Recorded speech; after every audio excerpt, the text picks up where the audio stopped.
That's why we're here to demand an end to it, and not just through reforms or independent investigations through body cameras. It's going to happen only when we abolish ICE. Protests erupting in Seattle this weekend after several high-profile killings by ICE agents in the U.S.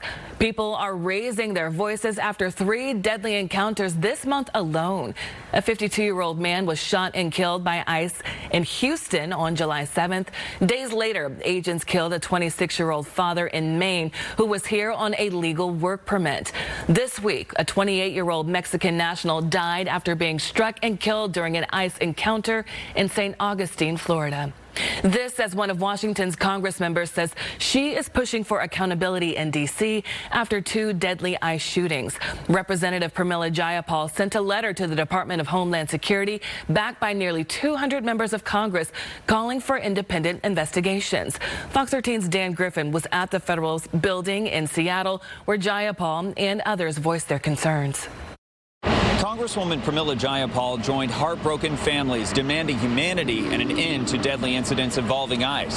With liberation, down, with deportation. And we need our communities to feel safe. Outside the federal building in Seattle, a call for accountability and a stop to increased enforcement. Alejandra Palomino joined Representative Pramila Jayapal condemning recent shootings involving ICE in Texas and in Maine. 2 fathers were shot and killed by ICE agents in unmarked cars, hiding behind masks.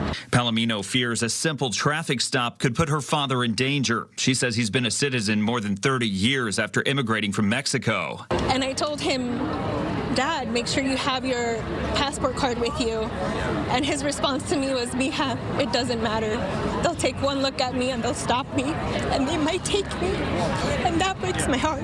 Jayapal says these enforcement tactics are tearing families apart. This week, she introduced Orleans Law in honor of a 3-year-old boy who was killed after his mother was deported. We need to make sure that children are never separated from their parents. People here say ICE roundups and conditions at facilities like the Northwest Detention Center only make matters worse. Because the Trump administration and ICE's extreme tactics are harming immigrant communities. Jayapal wants immediate, independent investigations. These families say there's no time to waste. After 30 years of being in this country, for him to still not feel welcomed is not okay. Advocates say they will not let their neighbors disappear into the shadows as they demand accountability.